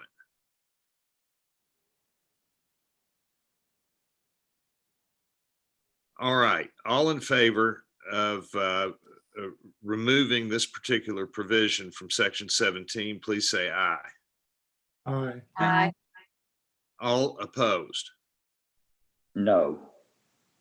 All right, we've got one vote in opposition. Everybody else, I think, is voting in favor. So if that could be recorded, that would be excellent, and the motion passes. All right, Kaylor, the last one. I thought that was the last one. That's it. We had talked about the form. The other. Yeah, so the other one's just the form. This one came late. It's for board discussion. A couple of clerks have asked if we can add into the poll worker section the ability to recruit poll workers that have changed their party affiliation within the last year. That's normally a standard that we hold, that if a poll worker has changed their party affiliation within the last year, it nullifies their ability to be a poll worker in the preceding election. Several of the county clerks have asked us if there would be ability for the board to make that part of the regulation. It would increase the ability of the counties to recruit poll workers, but also, more importantly, recruit poll workers with experience in working the polls in previous elections. But again, it's kind of a late thing that was requested of us, and I wanted to bring it to the board's attention if it's something you'd like to discuss. Anybody have any thoughts on that? So are you saying we would take, right now it's a year that they can't, with under a year, they cannot change? Are we saying we're taking that out? So like if they just decided, if we have poll workers out there that would just want to change it just for that particular election, is that what we're saying? It would only be, we're only talking about for this election. And what we're hearing from some of the county clerks is that, we have seen as a state a shift in party affiliation, on both sides, quite frankly, from Democrat to Republican, depending on kind of where the geographical kind of markers are. So some counties have a more Democratic leaning side, some Republican. And what we're seeing is a realignment of many voters' registration forms. Some of those individuals are poll workers currently, and it would now preclude them from working in the next election. George? I have no problem with that as long as you maintain the parity where no particular party can have a majority. Yeah. I have no problem. The original intention of this is to make sure that you didn't have, hypothetically, let's say you had 2 Republicans and 2 Democrats serving in a poll location, and there were, hypothetically, let's say no Republicans. Well, if you had someone in the county that would be willing to change their party affiliation to be Republican, and now effectively you've got 4 Democrats working, even though 2 of them are registered as Understand. So, yeah. But just in the ability of continuing to help to recruit poll workers, limiting the county's ability to utilize these, I think as long as there is parity, but also with the acknowledgement that most of the counties are running vote centers or condensed polling locations, poll workers in general are just needed in general. It seems to me a reasonable request, particularly given George's concern about the parity. I mean, as long as that's kept in place, I can't understand why we would care. Why we would have a problem with it.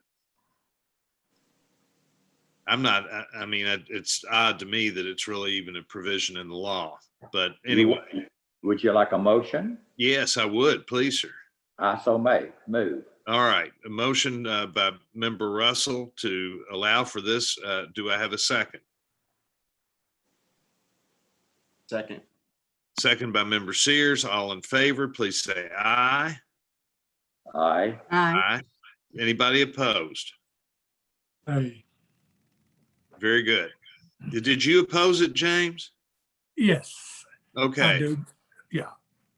And for the reason that it was instituted originally and still should be in place is because people tend to pack, especially in primaries or local elections, the precinct officers with all for one person regardless of party by having them switch parties to match what's needed.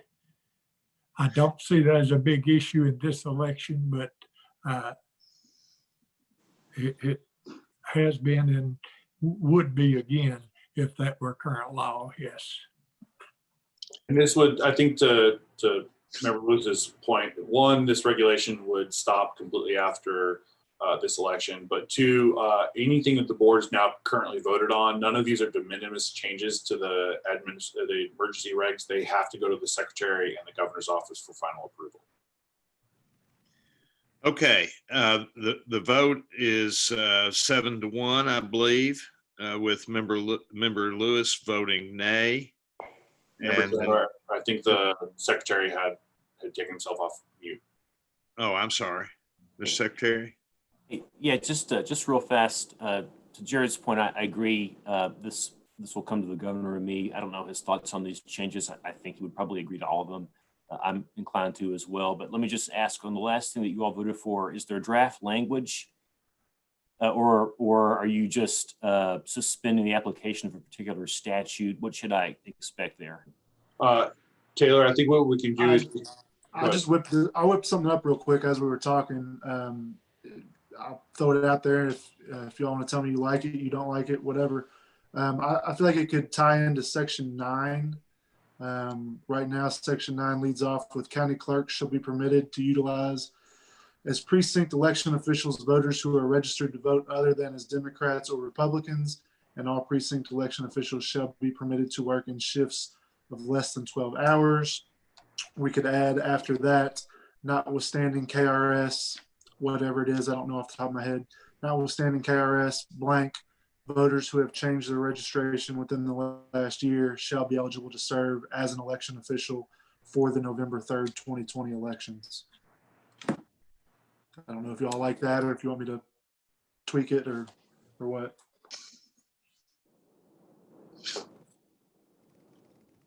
Just make it legal. Yeah. Any other concerns? Sorry to, I'm not your lawyer, I understand, but do you all need to vote on the specific language, or are you able just to vote to direct the staff to write language? Since it's a regulation, you may need to vote on those words real fast. And I agree with that, Secretary. I would feel more comfortable if we could approve this specific language, or tell me you don't like this language and I'll come up with something else. But I would think it's best to approve certain language as opposed to just a directive to write the language. So do we want to maybe, Taylor, have you draft that while we continue the meeting and then revisit it for a vote on the specific language by the end of the meeting? If it works for the board and the secretary, I know this is something that we just brought to your attention today. Obviously, this is not going to necessarily be utilized for at least another month from now. So if need be, we can bring it back, have Taylor put it in written form, bring it to the governor and secretary for them to review, and then bring it back to the board for full approval at the next board meeting if that's acceptable to everyone. Except the training of these people, it will be taking place. That is true. The secretary. And Jared, we'd have to withdraw. It would be kind of logistical. a logistical problem with LRC to do it that way, I think as well. We'd have to withdraw twice to reinsert something. It'd just be easier to do it at one time. Yeah, I think we're pretty close on the wording anyway. I'd encourage us to do that today. Seems Plus, awfully the counties straightforward. are trying to finalize their plans, and that's based on how many workers they get. So I think we should go ahead and do it today if we can. Sure. And to Member Branger's point, is it maybe possible to draft it and email it around and then vote on it at the end of the meeting? Just, I would feel better being able to read it than to hear. Taylor, if you can pull up the correct KRS on that too, put that in there, insert that, email it out, and then if we can just move to other business, we'll come back to it if Chairman is acceptable for that. I'll do that. All right, very good. Then we will cancel that vote and we will revote it when we have language. And that may be later in the meeting. Let's move on. Jared, do you have anything to add in your report? We've covered a lot of the waterfront. Sorry, and I'll try to keep it brief. I know it's been a longer meeting today. So earlier, George, you had asked, there are currently 321,000 applications that have come in. This actually puts us a little below where we were in the last election, but we also have more time with the portal being open this election. And my expectation right now is this puts us right on target where we need to be. It puts us at a little above where we were in the primary election for absentee ballots. And as long as we can have an effective marketing campaign notifying early voting, I think it relieves enough pressure off of all three voting methodologies. So right now we're at a really good place. It hasn't, it took a spike up when it first opened up and then started to level out. And then in the last couple of days, we've seen a little bit of an uptick. My guess is if I was still running campaigns, I would be starting to spend my money after Labor Day. And so my expectation is the campaigns, you're seeing some of that take effect now and having campaigns and parties push towards the portal. So I think the marketing campaigns that the parties and candidates will be putting forward will help us in kind of maintaining, keeping those numbers up, but not exceeding anything that would ultimately put too much strain on the system. So right now at 321, that puts us in a really good place, and I don't expect us to exceed kind of where we are right now. So I'm really optimistic about this, where we're at. Hey Jared. Yes. Jared, just real fast, that 321,000, is that including traditional method of request, or is that just the portal? So it's what we've done is if someone puts in a traditional request on a paper application, we've created a button in the voter registration system that allows the clerk to hit that one button. It populates the voter's information so they don't have to type everything out. And then it also inserts it into the backflow of the portal itself. So the voter hasn't got through the portal, but the clerk has effectively put it into that system and that flow pattern. So now it will create a ballot label and an envelope in the same way. So to answer your question, yes, it is all in one. Okay, thanks. I wanted to inform the board of an important thing that we're moving towards. So in the emergency admin regs, the change of covered voter definition there was a change in the definition of covered voter that would allow for disability voters to have access to email delivery of their ballot. So we immediately started kind of going in to see how that would work functionally.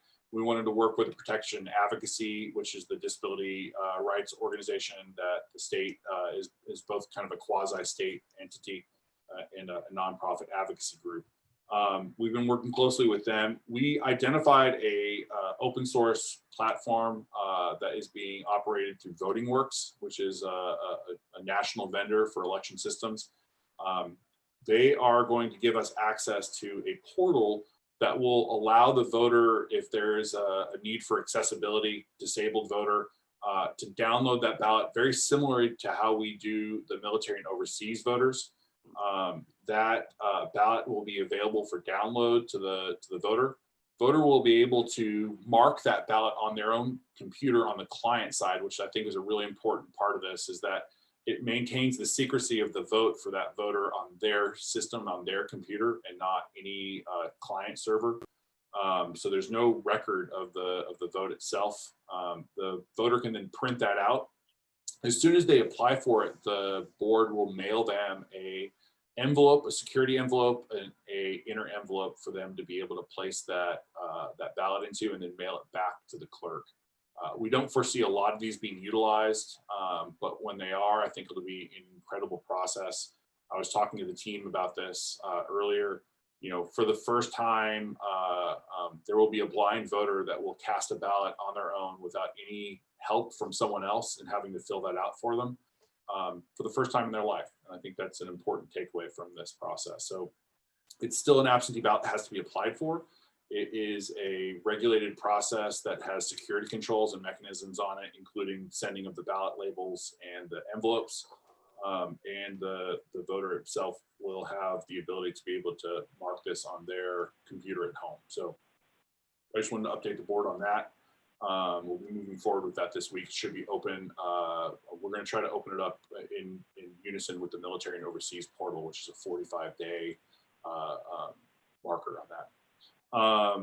Ballot labels will begin shipping this week. I know we kind of talked about that earlier with Clerk Abner. And then we also, the SBE, I'd like to thank the staff again for working so hard over the last couple of weeks. We've had multiple staff putting in 60, 70 hour weeks, hours a week the last couple of weeks here, including providing trainings to the county clerks and also helping the clerks recode their ballot faces to more effectively put on both the e-poll books as well as identifying the ballot label so that the clerk has a better system of being able to identify the correct ballot face with the correct voter and then mailing that out appropriately and correctly. Real briefly, we've ordered 175 drop boxes. We've ordered 4 million envelopes. That's 3 million of the 1.5 million of the inner envelopes, 1.5 million of the outer envelopes, and 1 million of the security envelopes. That disparity is because we still have extra security envelopes from the last election that we're trying to utilize. All of those envelopes meet the standard set in the emergency admin reg where the signature line has been highlighted for the county clerk, so they won't have to do that. And I've received word from our printing vendors, those are should be arriving this week, or at least that process should be starting to arrive this week. We have spent $2.3 million on new election equipment, updating counties to be voter verified paper audit trail systems. And I've also ordered 1.2 million pens that will be part of the PPE package that we sent to counties to basically give a voter one pen. Here's your pen, here's your ballot. Take the pen home with you, so that way we're not transferring material between voters. That was an odd purchase. I will say I don't think I've ever purchased 1.2 million pens in my life. And those will be direct shipped to the counties. I will say that, you know, we've been working with several counties that have COVID in their office, making sure that they have resources and ability to be able to continue an effective election plan, and we'll continue to do so as we move forward. I know the secretary briefly brought it up, but the CVI letter, Center for Voter Information letter, went out to across the Commonwealth. It's absolutely swamped our offices with phone calls. When Karen was on speaker earlier, her phone was ringing constantly. That's because Karen's done a really good job in helping support our frontline staff in taking a lot of those calls. And so while she was on, you can hear how much the phone call was ringing, and that is a direct reflection of those CVI letters. One of the things that we've done is I've taken CVI's phone number, and we are directly transferring voters directly to their office so that they can lodge those complaints with that organization directly. So hopefully we'll get through that, and hopefully it won't be too much of a disruption. So other than that, like I said, I'm really proud of the staff and grateful for the job that they've been doing, and we're continuing to move forward.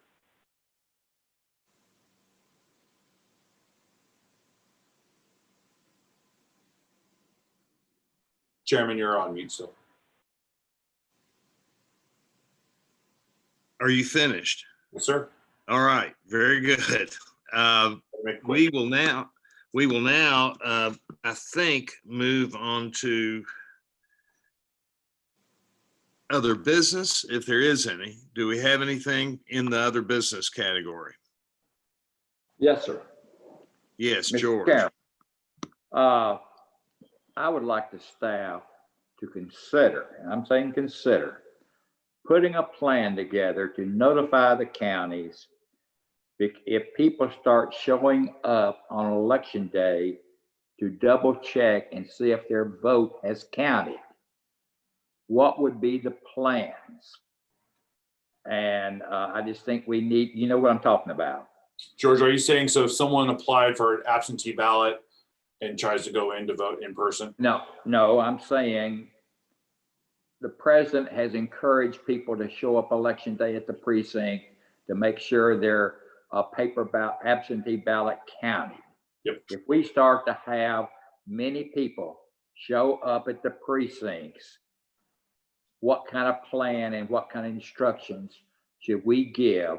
And maybe next board meeting, you have thought that out.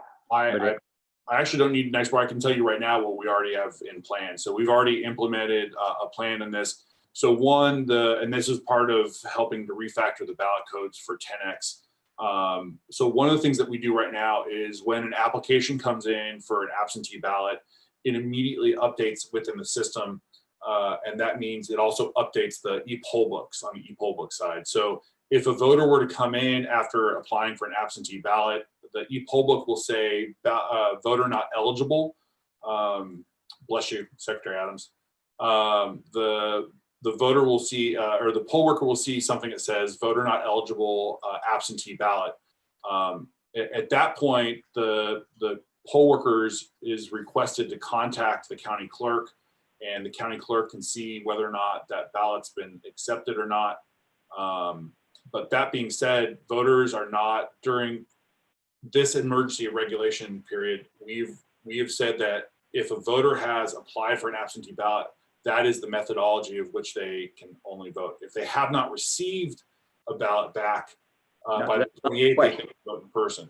But that's not my question. Yeah, no, I'm just saying that in general that that's now the known process. But if a voter were to show up after the fact, the e-poll book would notify the poll worker that that person's application's gone in. Now, they have the ability to go to VIC, and VIC will allow them, the Voter Information Center will notify them of whether that ballot's been received back by the county clerk. But if they've cast it, there's no opportunity for them to vote in person at that point. I understand that. On election day, if some of these precincts get clogged up, like Fayette County did in the primary, could we have maybe, especially precincts where we're going to have a large number, if 10 people showed up and wanted to see, that would almost halt the process. Maybe we could have one e-poll book set up, and maybe this will become more clear next board meeting, but consider having a process for these people that show up election day to consider if their vote had been counted. I mean, I can put something together for you. I doubt that it'll be an e-poll book solution, because the e-poll books we don't tie to the ballot being counted. We'll only tie to the application being applied for. But I think the easiest way for a clerk or a poll worker to deal with that is if someone shows up and says, I want to know if my ballot's been counted, then that poll worker can direct them to the website for them to be able to check. But at that point in time, the fact that the voters already acknowledged that they've sent in a ballot and they want to know it's been checked, that voter has no recourse to vote in person. So I understand all that. Removing them from the polling location immediately would probably be the best opportunity to make sure that they're not clogging up that polling location or that line, and clerks having the ability to direct that voter to a website ultimately to allow them to check that and remove the problem from the polling location would be the guidance that we would be given. Just consider this in the next 30 days. I will, absolutely. And I'll talk to a couple of people about it and see if I can't get you a more definitive answer. But the current guidelines are that they tell the voter that to check VIC. That's how they check to see if their ballot is whether or not their ballot's been received back and or counted. And no, I understand all that. I'm just worried about clogging up the precincts on election day. Certainly.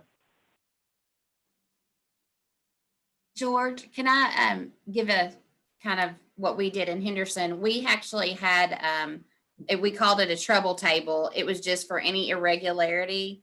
If a voter went to check in and they were pulled up on VRS and there was some kind of irregularity with their registration, they needed to be looked up for example, in VRS, the way we process voter registrations, we sent them to another table that we called treble table. And that way they were removed from the line for people checking in, and they were assisted, in another table within the precinct, but kind of took them out of the line. So that's kind of how we handled it here. Again, maybe not a solution for a larger county or even a small, but that's how we did that here.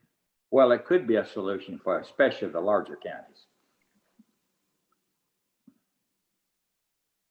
And that was the exact situation I was referring to, something like what Henderson County did. Absolutely. I'll pull something together for you and put it in writing for you, George, and get that to you. Okay. No, for all of us for our next meeting. Okay, not a problem. Chairman Any Chandler, other business?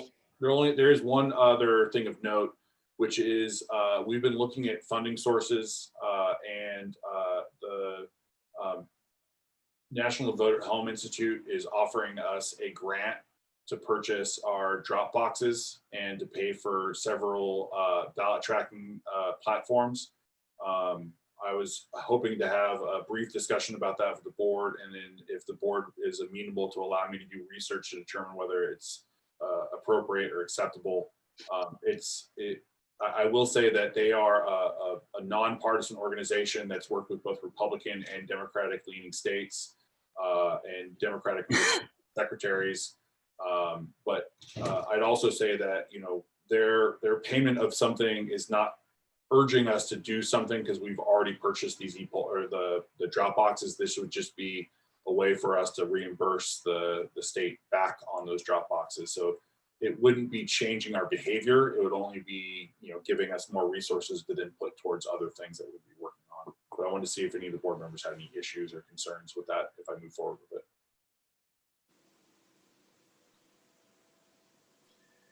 Anybody have any concerns with that?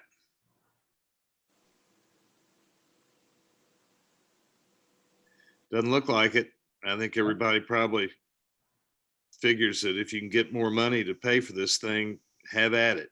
Okay, I appreciate it. I will, this is not specific to any other organization. It's like I said, a bipartisan organization that's worked with both Republican and Democratic leaning states and secretaries of state. The only other thing to bring up is Mark Zuckerberg has donated a fairly large amount of money in 2 tranches. This is the CEO of Facebook. He's put $250 million into an organization that is giving access to county clerks, the ability to draw down on grants associated with that $250 million. He's also put in $50 million to SEER, which is the Center for Election. The center, David Becker's going to kill me for messing this up. Center for Innovation, Election Innovation and Research. There it is.